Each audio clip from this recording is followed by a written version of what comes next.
Tapi harus kita ketahui, harus kita pahami, orang meninggalkan sholat ini bukan berarti orang yang tidak masuk masjid, tidak masuk musola, yang sama sekali tidak pernah bertakbir, rukuk, sujud. Bukan. Terkadang orangnya bertakbir, orangnya berjamaah di masjid, orangnya berjamaah di musola, tapi dianggap tidak sholat. Kenapa? Karena tidak mengetahui ilmu-ilmunya sholat, sehingga sholatnya tidak dinamakan sholat.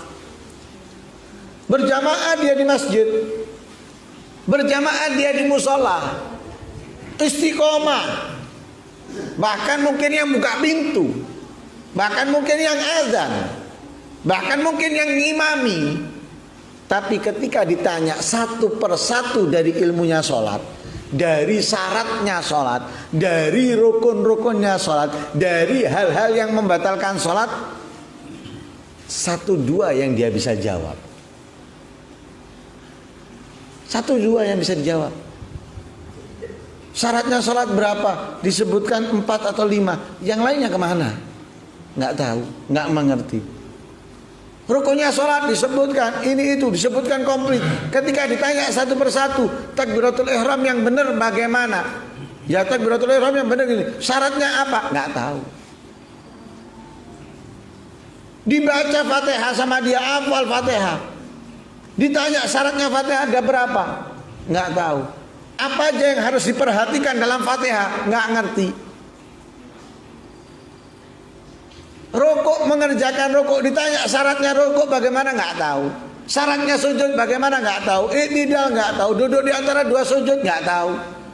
Tahiyat akhir nggak tahu. Loh. Kemudian yang membatalkan sholat dia juga nggak mengerti. Ada berapa jumlahnya dia nggak tahu. Tahunya membatalkan sholat cuma kentut. Tapi yang lainnya daripada membatalkan sholat dia nggak ngerti.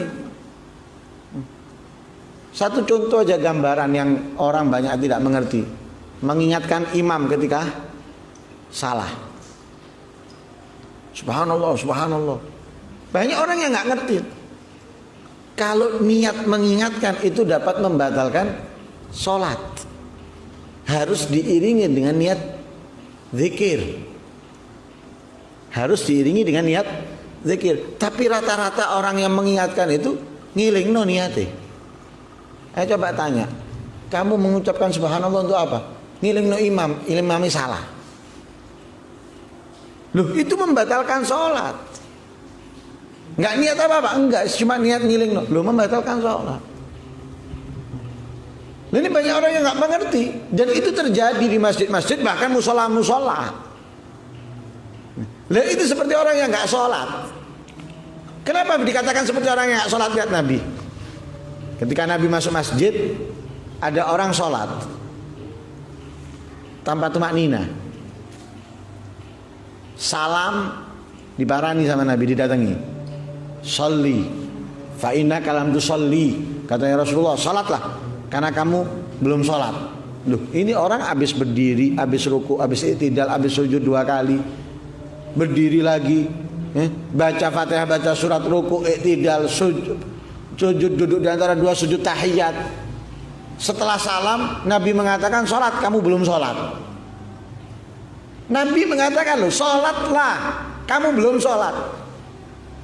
Diulangi sama orang tersebut, sama dengan yang sebelumnya sholatnya, tidak ada perbedaan. Nabi pun mengatakan sholat, kamu belum sholat.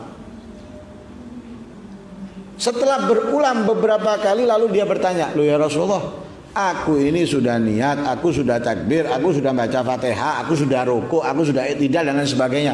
Kenapa engkau memerintahkan aku dan kamu mengatakan aku belum sholat?